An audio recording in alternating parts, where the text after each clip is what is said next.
Hello, this is Dr. Christopher Wilson, and today's lecture is going to be on the Reformation era. Again, I'm going to try to cover different topics that aren't really emphasized in the text or in the supplemental videos from Dr. Stevenson. Today we're going to cover two primary areas, one on justification. This is very important because this is the ultimate cause of the Reformation, and two on cessationism, because this is an unintended consequence of the Reformation.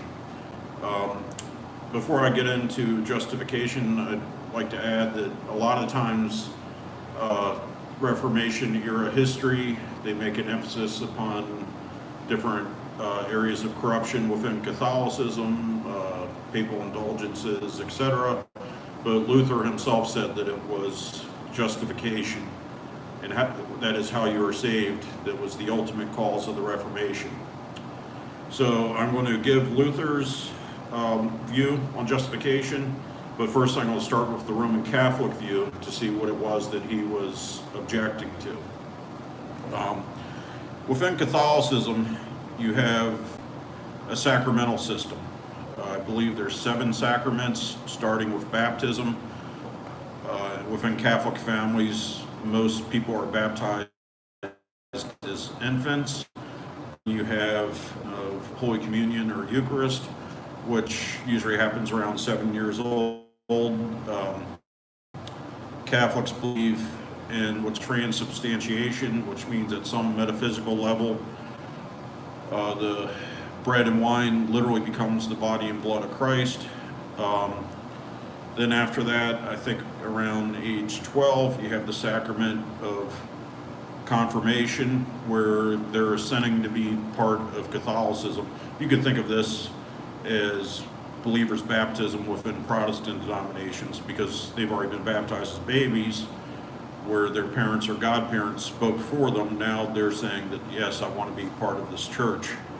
Along the way, you have confession. This is going to be very important to the doctrine of justification, because within the Catholic system, you have 2 types of sins. You have venial sins, which are minor sins that need to be confessed, but they don't affect your salvation. And then you have what are called mortal sins, which are more serious sins, which do need to be confessed.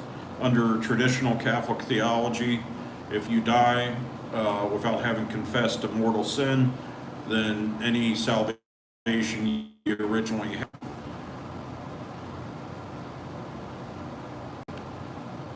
Okay, I believe we're back on. Venial sins keep you from going immediately to heaven. You go to purgatory for either a few years or even several thousand years under this system, but you do ultimately go to heaven. Purgatory, if not all.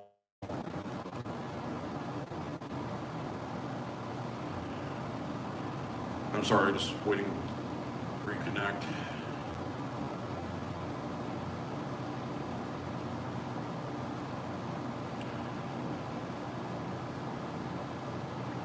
Okay, I believe we're back on. Anyways, the doctrine of purgatory.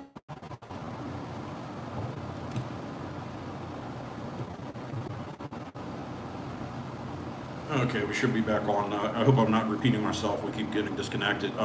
Anyways, the doctrine of purgatory is seen in the intertestamental text known as the Apocrypha or the Deuterocanonicals, and that's where purgatory gets its foundation within Catholic theology.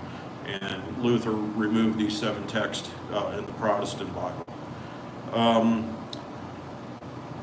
So also within Catholicism, you have 2 main branches of theology. You have what are called the Molinists, after a Jesuit priest named Molina, and they make an emphasis upon free will. And then you have Thomists, who make more of an emphasis on predestination, and they believe in what's called persevering grace. So in essence, within Orthodox Catholicism, you do have those who believe, similar to Pentecostals, that your salvation can be lost, somewhat an Arminian view, and then you have those that are closer to Calvinists, the more conservative Thomist or Augustinian theologians who believe that in theory your salvation can be lost, but if you're truly born again, regenerate, etc., that at the time of regeneration, God gives you what's called persevering grace, that you will persevere to the end if you are truly one of the elect. Okay, I'll get into Luther now. Luther originally, he was a Catholic theologian, and he took his Catholic theology very seriously, so seriously that he went to confession for 3 hours a day. Remember I mentioned earlier that under Catholic theology, if you die in a state of mortal sin, that is, you've committed a mortal sin without going to confession, you go to hell. You don't even have a chance at purgatory to redeem yourself. Let me clarify mortal sin. It just says that you know that you're sinning. It actually doesn't have a very firm definition past that. In general, I've heard people refer to it as breaking one of the 10 Commandments. And of course, Catholic theology has the 7 deadly sins, which are sins such as lust and greed and gluttony, etc.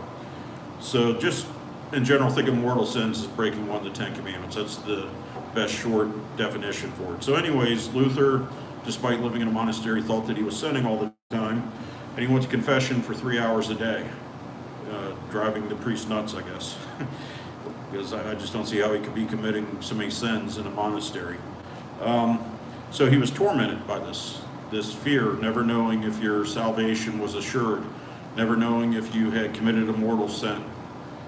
So then he began reading the Bible itself, and he came across Romans 1:17 that said, "The just shall live by faith."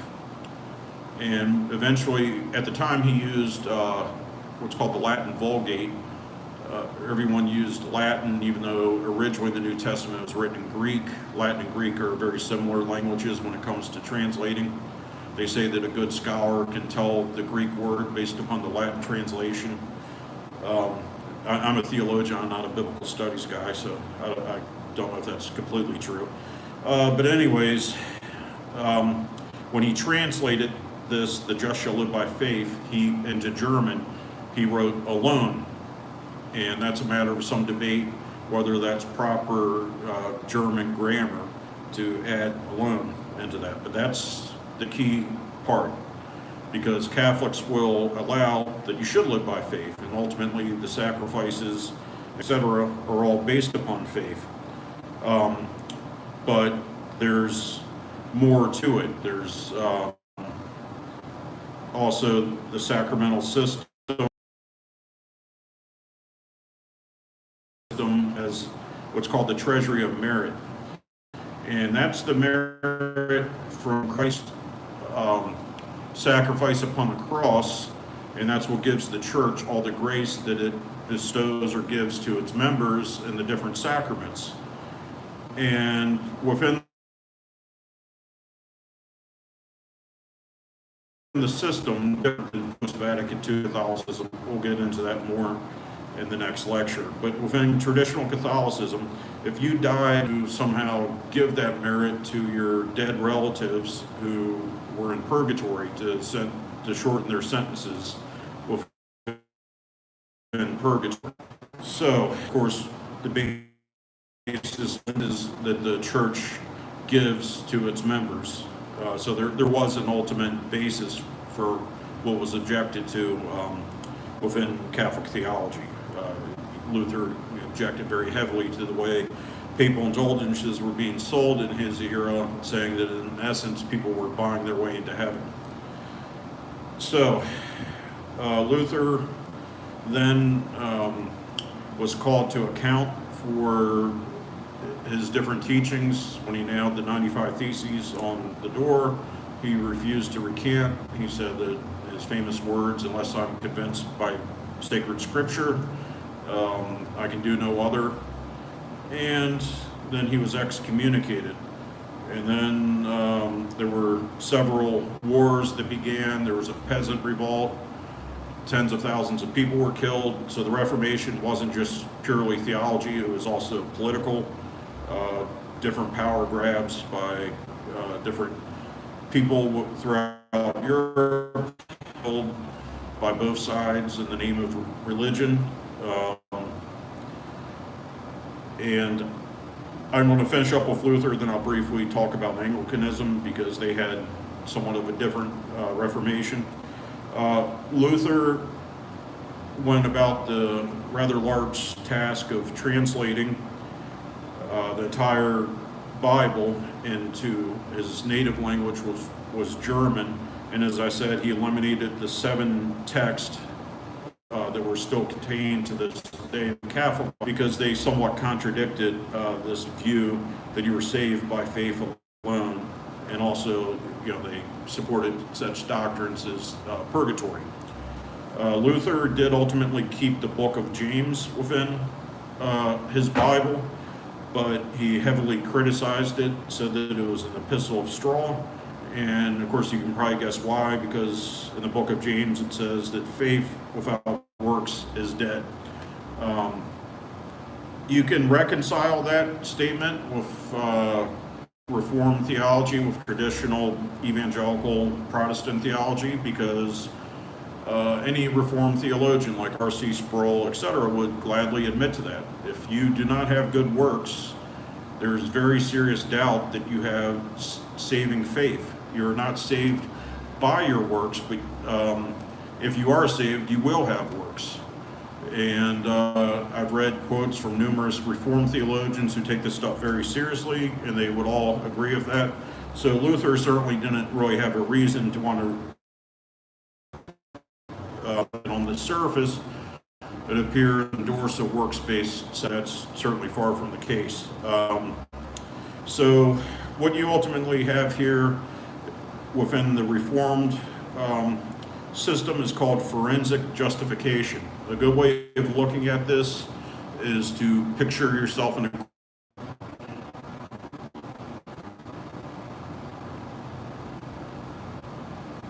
Okay, again, under forensic justification, you are once and for all declared not guilty by Christ's sacrifice on the cross. All that you have to do is have faith in this, and even that faith, in some denominations, you were given by grace. Whereas within Catholicism, throughout your lifetime, you have to continually accept infusions of grace through the sacraments. You have to want to be part of the church in order to maintain your salvation. But again, as I mentioned before, some Catholic theologians that follow the Thomist view from St. Thomas Aquinas, and also the Augustinian view, believe that at the moment of regeneration, God also gives you persevering grace. So this is very similar to the Reformed view, actually. So now, like I said, I want to briefly talk about Anglicanism, because this is actually very important to everyone as Pentecostals, because the Pentecostal church can trace its lineage very much back to Anglicanism, and Anglicanism can trace its lineage, of course, to Roman Catholicism. So there was never quite as strong of a break from Roman Catholicism within Pentecostalism as there was with the continental denominations, which came to have forensic justification. By continental, I mean Lutheran, Presbyterian, etc. Anglicanism was founded by, I believe, Henry VIII when he was the King of England, and he could no longer have, he kept having female children. He wanted to have a male heir to be the king. And if you recall, he famously had some of his wives executed for treason, and ultimately he was trying to get an annulment for his marriage, and the Pope wouldn't grant it to him, so he just started his own church. And the Anglican Church is very similar to Catholicism. You think of it this way: instead of having a Pope, the King of England was essentially the Pope. But they kept all the devotions to Mary, they kept the sacraments in general, some minor details changed. But they also kept the whole idea that your salvation could be lost, that you had to maintain membership within the church, etc. It was very strong in there. So, therefore, you could broadly call them Arminian. They certainly had the concept of backsliders, which is those that are apostates and reject their former faith. I believe most classical Pentecostals still believe in that to this day. And also they believed in the gifts of the Spirit, which I'm going to get into in a moment. The gifts of the Spirit, of course, Pentecostals make a heavy emphasis on it. The Roman Catholics always believed in it, even if it was put a little bit on the back burner compared to how it is today. And it was ultimately the post-Reformation churches founded by Luther and Calvin which came to embrace full cessationism, which I'll get into in a moment. A very good text to read on this is by John Ruffin, who I believe is Pentecostal. He used to teach at Regent, and he wrote, of course, the cessation of the charismata, and he also wrote another text, What's Wrong with Protestant Theology. Both texts, he talks about how a lot of theology within Protestantism was formed as a rejection of Catholicism rather than just simply looking at what the Bible plainly states. Luther and Calvin are both considered to be inconsistent continuationists. They believed in what's called concentric cessationism, which is the belief that in general the gifts of the Spirit have stopped except for in unevangelized areas. God will allow some miracles to occur to authenticate the gospel and those proclaiming the gospel. At this point, I'll go ahead and just read a small excerpt from a paper I wrote dealing with cessationism and continuationism, and hopefully you'll get a little bit more insight into this a little bit. The Reformation era brought about many changes to how post-biblical signs and wonders were viewed. The original reformers such as Martin Luther and Calvin held to concentric cessationism, the belief that miracles still occurred in unevangelized areas to spread the gospel. However, in time, the various denominations founded in the Reformation came to embrace full-blown cessationism. This occurrence was largely to facilitate an attack on the authority and ongoing signs and wonders still occurring in the Roman Catholic Church. The miracles still occurring within the Catholic Church, according to Calvin, were satanic in nature. Additionally, according to Ruffin, the Reformers' emphasis on sola scriptura, that is, by Scripture alone, caused them to deny revelatory spiritual gifts, for instance, prophecy, as well as the ongoing miracles within Catholicism and the Radical Reformation.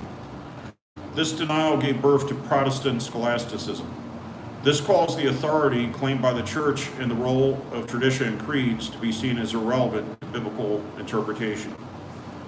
Ruffin summarizes, quote, "We've now seen how the doctrine of cessationism was resurrected by Protestants. I say resurrected because this doctrine was invented a few centuries before by pagan Greeks and Jews who hassled each other, and especially Christians, over reports of miracles among them. This doctrine of cessationism paradoxically coexisted with all kinds of reports of miracles and prophecies throughout church history up to the Reformation era. Why? Well, if you're defending your doctrines, the last thing you want to do is concede miracle working among your opponents. It makes you look bad.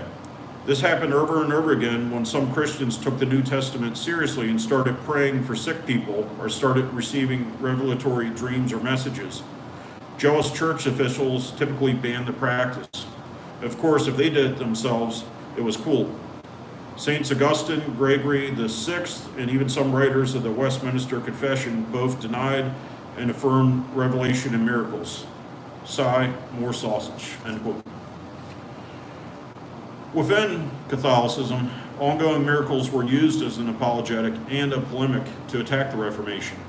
The Catholics argued that since no miracles were occurring within the Protestant Church, that the Church lacked God's stamp of approval. During the Reformation, the Church did begin a more formalized process to authenticate miracles as well as the canonization of saints. The process of miracle authentication relied first on the three-degree classification system which had existed since the early Middle Ages. The first degree were miracles against nature, for example, Moses parting the Red Sea. The second degree miracles were miracles exercised over nature, for instance, Jesus' resurrection of Lazarus. And third degree miracles were miracles beyond nature, for instance, Jesus healing the blind. The canonization process consisted of a series of 17 trials covering the life, work, and possible miracles of each candidate.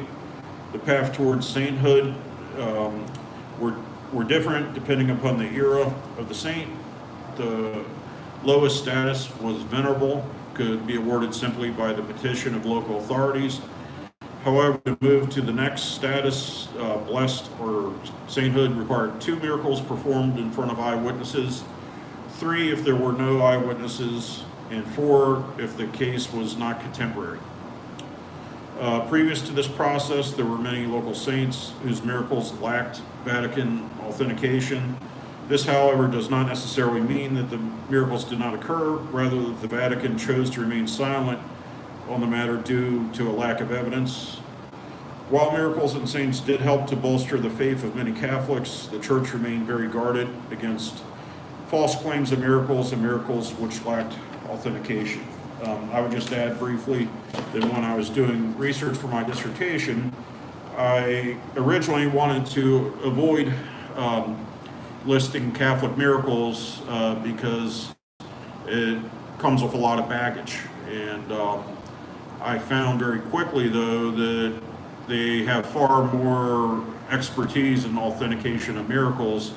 And unfortunately, Protestants, Pentecostals are just getting into this. In fact, at a conference, someone asked me, who didn't believe in modern miracles, where's the evidence, within Pentecostalism? And I joked and said, it's in Craig Keener's basement. Craig Keener's a famous author that's done research on miracles, and people send him their medical files. But this is definitely something, at least within Protestantism, that's just getting off the ground, but the Catholics have been doing it for hundreds of years, so they're very adept at it, and they have commissions of theologians and medical doctors working together, and the process is very regimented.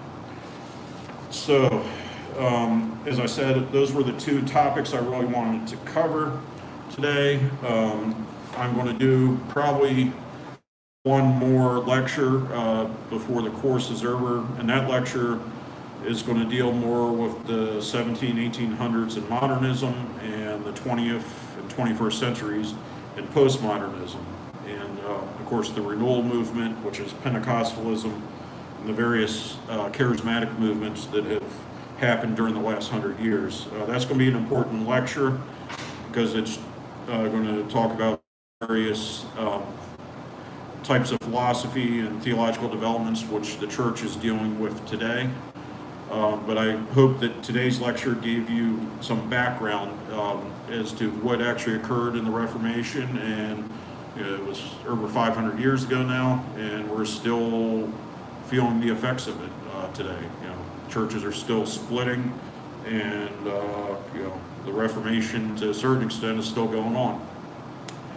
So, if you have any questions about this or anything else dealing with the course, don't hesitate to email me, and I'll try to get back to you within a day or 2. And I'd like to say I appreciate the good work everyone's done on the discussion board, and I pray God's blessing on everyone, myself included, throughout the semester, that we can continue having a fruitful experience of learning. God bless.